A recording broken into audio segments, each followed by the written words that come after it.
Health, happiness और harmony YouTube channel के माध्यम से डॉक्टर टी राणा की ओर से आपको बहुत बहुत नमस्कार, नमस्ते।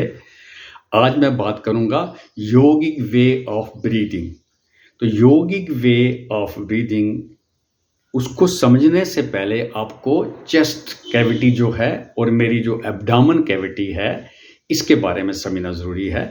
चेस्ट कैविटी जो है ये हमारा एक पिंजरा बना हुआ है और ये पिंजरा कैसे बना हुआ है?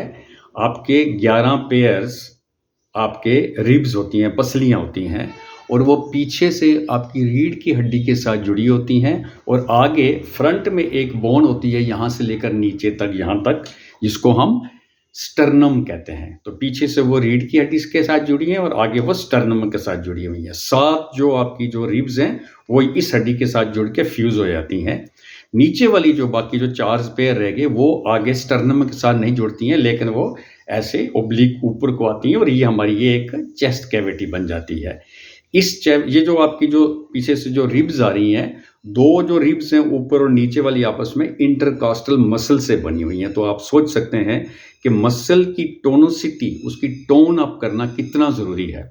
जब आप सांस भरते हैं तो ये आपके जो रिब्स है ये फैलती हैं, लंग जब एक्सपेंड करते हैं तो तभी आपका सांस अंदर आता है। अगर हम एब्डोमिनल कैविटी की बात करें तो ये पूरी पैक्ड है और ये इसके फ्रंट में भी मसल्स हैं, साइडों पर भी मसल्स हैं, ये ओब्लिक मसल्स भी हैं, ट्रांसवर्स भी हैं और वर्टिकल भी हैं। वर्टिकल मसल बड़ा स्ट्रांग होता है, जो हम कहते हैं 6 पैक्स दिखाते हैं ना कई लोग आपको, तो वो जब उसकी पूरी स्ट्रेंथ आ जाती है तो वो आपको ये वर्टिकल जो है आपका ये मसल वो आपको दिखाते हैं। एब्डोमेन कैविटी में आपके 2 kidneys, spleen, liver, gall bladder, pancreas और 33 फुट लंबी आपकी क्या पड़ी हुई है? इंटेस्टाइन पड़ी हुई है, सारी अंदर पैक्ड है ये।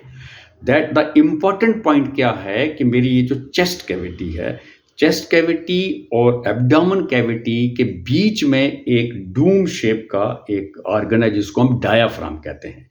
जब ये कंट्रैक्ट करता है तो ये ऐसे नीचे को फ्लैट होता है। जब नीचे को फ्लैट होता है तो हमारी चेस्ट कैविटी बढ़ जाती है। नॉर्मली अगर हम सांस लेते हैं और अगर ये पेट अगर बाहर ना जाए, डूम नीचे ना आया तो 400 से 500 सीसी जाएगी। और जब आप ये जो डूम है ये अगर नीचे को जाएगा, चेस्ट कैविटी इतनी बढ़ जाएगी कि आपकी जो एयर है वो 3000 सीसी के करीब अंदर जाएगी। मैं आपको खड़े होकर दिखाता हूँ, जैसे ये मेरी चेस्ट कैविटी जा रही है। अब ये देखिए यहाँ तक चेस्ट कैविटी ये आ गई, नीचे मेरी एब्डोमेन कैविटी, यहाँ पर मसल है आपका जिसको आप 6 पैक्स और फिर ट्रांसवर्स मसल्स भी हैं, ओब्लिक भी हैं। तो ये जो डायफ्राम यहाँ पर है। अब अगर आप सांस ऐसे लेते हैं तो पेट अंदर चला गया तो डूम आपका चेस्ट में जाएगा। जब चेस्ट में जाएगा तो वो लंग्स को प्रेस करेगा। जब प्रेस करेगा तो आप ज़्यादा सांस नहीं ले सकते। अब अगर आप ऐसे सांस लेंगे कि आपका जो डूम है वो फ्लैट हो जाए और नीचे को आ जाए, तो ये देखिए आपकी चेस्ट कैविटी यहाँ से लेकर यहाँ तक बढ़ गई, तो आपके अंदर ज़्यादा एयर जाएगी।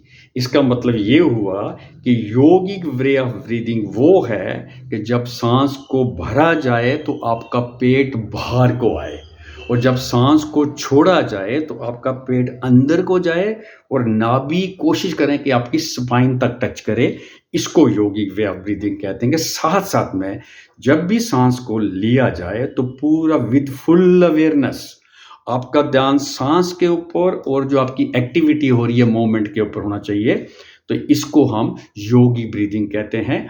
आज बस इतना ही। आने वाले वीडियोस में कुछ और मैं आपको ब्रीदिंग के बारे में, जैसे हम पीछे भी चले आ रहे हैं, be in the present and get relax, उसके और भी डिफरेंट वर्जन में आपसे शेयर करूंगा। Thank you very much.